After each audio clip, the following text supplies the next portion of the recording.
welcome back. Today I'm going to show you how I painted these emojis.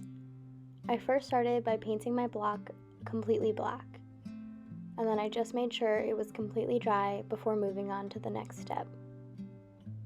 Next, I painted on the circles that will be the base of my emojis.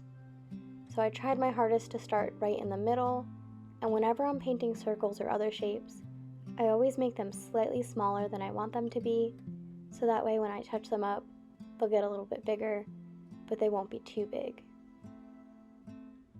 And then I just made sure I filled in the entire circle with that purple paint.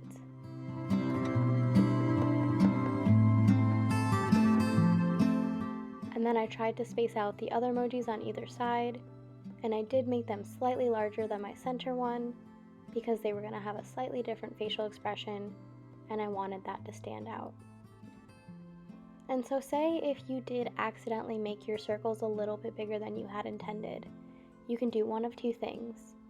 You can get some water and you can wipe off those circles if you want to start all over, or you can go back in after it's dry and touch it up with some black paint.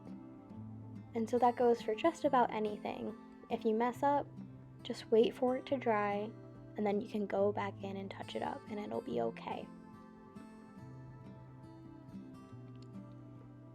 Next, I was going to add in my horns. So I just did a couple of curved lines for that on either side. I tried to make sure that they were about the same length on both sides and that they came to a point. And I did that for all three of my circles.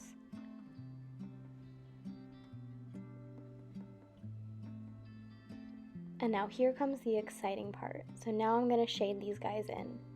So I did that by adding just a little bit of white paint in the center of my circles, and it's best to make sure that the paint is still wet while you're doing this.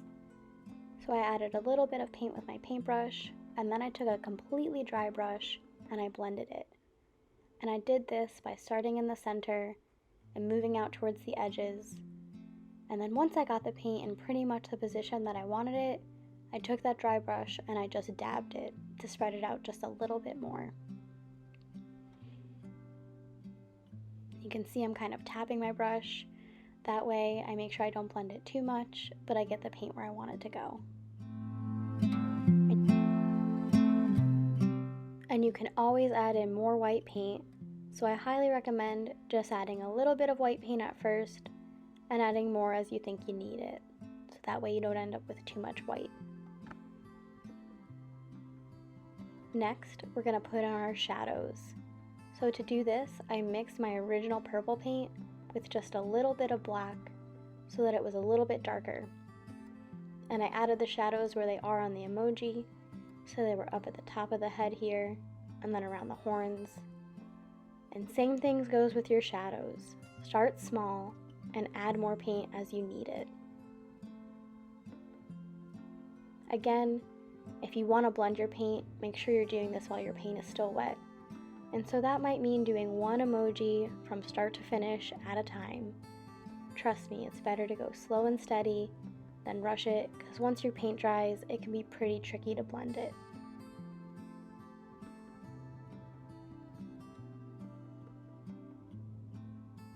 So once I got the color in all the positions I wanted it to be in, I went in with a dry brush and blended it out very similarly to my highlights. Again, starting small and blending it towards the center.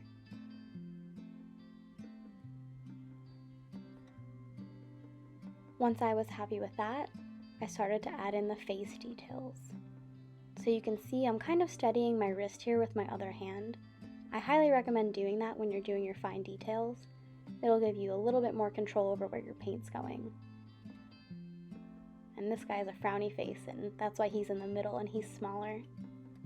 Gotta make sure those eyebrows are on point. So I just start by drawing those eyes in the middle. Again, when you're doing your fine details, start small and go big if you feel like you need it bigger. It's a lot easier to just start small. And add in those curved lines for the mouth and the eyebrows. And you can see I'm doing one line and then one line underneath it to get that smile shape. and then just 2 curves for the eyebrows. Then I painted the entire back of my block red. And so I don't quite show it here, but I ended up having to do a couple coats of red on the back of my block to cover up that logo in the middle. When you're doing more than 1 coat on your blocks, it's really important to let them dry in between. If you don't have time or the patience and you're like me, you can use a hairdryer to help speed up this process. And once that was done, I did it with a couple more coats, and then I wrote the prompt on with a paint marker.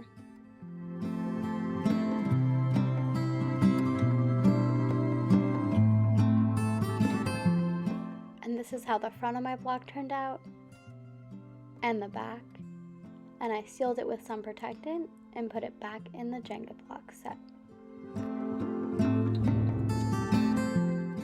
Make sure to come back next time to see what we paint.